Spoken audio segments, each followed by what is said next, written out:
അതിൽ രണ്ട് പ്രശ്നങ്ങൾ ഉയർന്നു വന്നിട്ടുണ്ട്. ഈ പ്രാവശ്യത്തെ പാർക്കിങ്ങിൽ ഞങ്ങൾ പ്രധാനമായി എടുത്ത തീരുമാനം, ഒന്ന് നിലയ്ക്കലിൽ 8500 വാഹനങ്ങൾക്കാണ് ഇപ്പോൾ പാർക്ക് ചെയ്യാനുള്ള സൗകര്യമുള്ളത്. അവിടെ ഒരു 2000 വാഹനങ്ങൾ കൂടി പാർക്ക് ചെയ്യാനുള്ള സൗകര്യം വിപുലമായി എടുത്ത് അതിൻ്റെ പ്രവർത്തനങ്ങൾ നടന്നു വരികയാണ്. ഒന്ന്. രണ്ട്, എരുമേലിയിൽ നമ്മൾ വാഹനങ്ങൾ ഹോൾഡ് ചെയ്യാൻ കഴിയുന്ന രൂപത്തിൽ ഒരു 6 ഏക്കർ സ്ഥലം ഇപ്പോൾ നമുക്ക് ഭവന നിർമ്മാണ ബോർഡിൻ്റെ കിടപ്പുണ്ട്. ആ ഭവന നിർമ്മാണ ബോർഡിൻ്റെ 6 ഏക്കർ സ്ഥലം തരണമെന്ന് ഞങ്ങൾ അഭ്യർത്ഥന വെച്ചു. അവർ പാർക്കിങ്ങിനായി വിട്ടുതരാമെന്ന് സമ്മതിച്ചിട്ടുണ്ട്. അത് ഡിസ്ട്രിക്ട് കളക്ടറും എസ് പിയും ചേർന്ന് ആ കാര്യങ്ങൾ ക്രമീകരിക്കുന്നുണ്ട്. ഇതുകൂടാതെ നമ്മുടെ കടപ്പാട്ടൂരിലെയും ഏറ്റുമാനൂരിലെയും ഇടത്താവളങ്ങൾക്ക് വിപുലമായ സൗകര്യങ്ങൾ ഉണ്ടാക്കണമെന്ന് തീരുമാനിച്ചിട്ടുണ്ട്. ഏതെങ്കിലും തരത്തിൽ ശബരിമലയിലേക്ക് വലിയ രൂപത്തിലുള്ള ഒഴുക്ക് വരുമ്പോൾ വാഹനങ്ങളുടെ പ്രവാഹം നിലയ്ക്കൽ മുഴുവൻ ഉൾക്കൊള്ളാൻ കഴിയാതെ വരുന്ന ഘട്ടത്തിൽ എരുമേലിയിലും അതുപോലെ നമുക്ക് ഇപ്പോൾ കടപ്പാട്ടൂരും ഏറ്റുമാനൂരും ഒക്കെയായി ക്രമീകരിക്കാൻ കഴിയുന്ന സാഹചര്യങ്ങൾ കണ്ടാണ് ഞങ്ങൾ ഇതിനെല്ലാം അത്തരം ഒരു കാര്യം കാലകൂട്ടി ശ്രമിച്ചുകൊണ്ടിരിക്കുന്നത്. ഇതുകൂടാതെ പമ്പയിൽ ചെറിയ വാഹനങ്ങൾ വന്ന ആളെ ഇറക്കിപ്പോകുന്ന രൂപത്തിലേക്കുള്ളൊരു സൗകര്യം മുമ്പ് കൊടുത്തിരുന്നു. ആ കൊടുത്തിരുന്ന ഉൾപ്പെടെ വരുന്നതിന് ചില പ്രശ്നങ്ങൾ ഉണ്ടായിട്ടുണ്ട്. അത് പരിശോധിക്കാമെന്നും പറഞ്ഞിട്ടുണ്ട്. മറ്റേ റോപ്പേ നടക്കും. റോപ്പേയുടെ ഇപ്പോൾ ഞങ്ങൾ 17 വർഷങ്ങൾക്ക് മുമ്പ് വന്നൊരു ആശയമാണ്.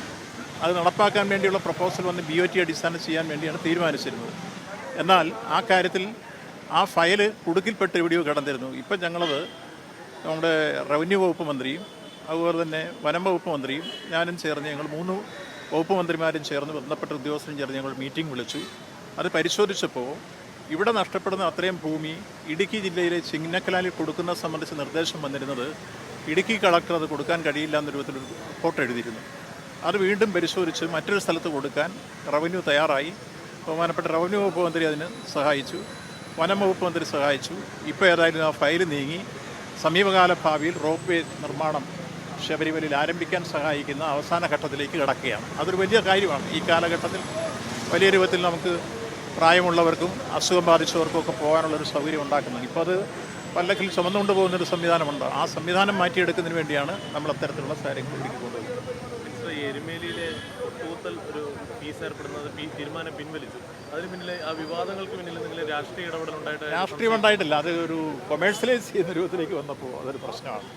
കാരണം അതിന് പൈസ വാങ്ങിച്ച് ഈ ചില സ്ഥലത്ത് ചില ആളുകൾ വലിയ പൈസ ഈടാക്കിക്കൊണ്ടിരുന്നു. അത് അയ്യപ്പന്മാരെ ചൂഷണം ചെയ്യുന്നതാണ്. അങ്ങനെ ഭക്തജനങ്ങളെ ചൂഷണം ചെയ്യാൻ ആരെയും അനുവദിക്കില്ല. അതുകൊണ്ട് തന്നെ അത്തരം ഒരു സമ്പ്രദായം വേണ്ടെന്നുള്ള രൂപത്തിലേക്ക് ദേവസ്വം ബോർഡ് ഒരു തീരുമാനമെടുക്കുക. ഈ ദേവസ്വം ബോർഡ് ഇത് പിൻവലിക്കുമ്പോൾ ഇത്തവണ അത്തരത്തിൽ ചൂഷണം നടത്തി പൊട്ടുകൊടുത്തുണ്ടെങ്കിൽ അത് ശക്തമായി തന്നെ നേരിടുമോ? ഒരു കാര്യം വേണ്ടെന്ന് വെച്ചാൽ പിന്നെ നടക്കാൻ കഴിയില്ലല്ലോ. അതെന്താണെന്ന് സമിതി കൃത്യമായി പരിശോധിക്കുക. എന്തായാലും അത് അയ്യപ്പന്മാരെ ഒരു തരത്തിലും ചൂഷണം ചെയ്യാൻ ആരെയും അനുവദിക്കില്ല. ഈ സ്റ്റാളുകൾ എടുക്കുന്ന ആളുകൾ ഇത്തരത്തിൽ മുൻകാലഘട്ടങ്ങളിൽ ചൂഷണം ചെയ്തിട്ടുള്ളതാണല്ലോ. ഇത് പരിഹരിക്കാൻ ദേവസ്വം ബോർഡ് ഒരു ഇടപെടൽ നടത്തി. എന്നാൽ ചില സ്റ്റാളുകൾ എടുക്കുന്നവർ വലിയ തോതിൽ ഇങ്ങനെ ചൂഷണം ചെയ്യുന്നത് മുൻകാല അനുഭവം അല്ല, അതെല്ലാം പരിശോധിക്കും. ഞങ്ങളിപ്പോൾ സ്റ്റാളുകൾ എടുക്കുന്നവരുടെയും അത് സന്നിധാനത്തിലായിരുന്നാലും പമ്പയിലായിരുന്നാലും എരുമേലിയിലായിരുന്നാലും സ്റ്റാളുകൾ എടുക്കുന്നവരുടെ അതുപോലെ ഹോട്ടലുകാരുടെ എല്ലാം പ്രവർത്തനങ്ങൾ സംബന്ധിച്ച് ഈ പ്രാവശ്യം കർശനമായ നിരീക്ഷണങ്ങൾ ഏർപ്പെടുത്തിയിട്ടുണ്ട്. പ്രത്യേക സ്ക്വാഡ് ഉണ്ടായിട്ടുണ്ട്. അതുപോലെ ശുചിത്വവുമായി ബന്ധപ്പെട്ട പ്രശ്നത്തിൽ പ്രത്യേക പരിശോധനയും ഒരു മോണിറ്ററിംഗ് സംവിധാനം ഉണ്ടാക്കാൻ തീരുമാനിച്ചിട്ടുണ്ട്. അങ്ങനെ എല്ലാ അർത്ഥത്തിലും ഇത്തരത്തിലുള്ള പ്രശ്നങ്ങളെ സംബന്ധിച്ച് കാലേക്കൂട്ടി ആലോചിക്കുകയും അതൊക്കെ പരിഹരിക്കുന്നതിന് വേണ്ടിയുള്ള കാഴ്ചപ്പാടോടുകൂടി മോണിറ്ററിംഗ് സംവിധാനം ഉൾപ്പെടെ ശക്തിപ്പെടുത്തി മുന്നോട്ട് കൊണ്ടുപോകാൻ ആവശ്യമായ ക്രമീകരണം ഉറപ്പാക്കി കഴിഞ്ഞിട്ടുണ്ട്. ഇത് കൂടാതെ അടുത്ത ദിവസം തന്നെ ഞങ്ങൾ എരുമേലിയിൽ ഇടത്താവളത്തിൻ്റെ മീറ്റിംഗ് നടക്കാൻ പോകുന്നുണ്ട്.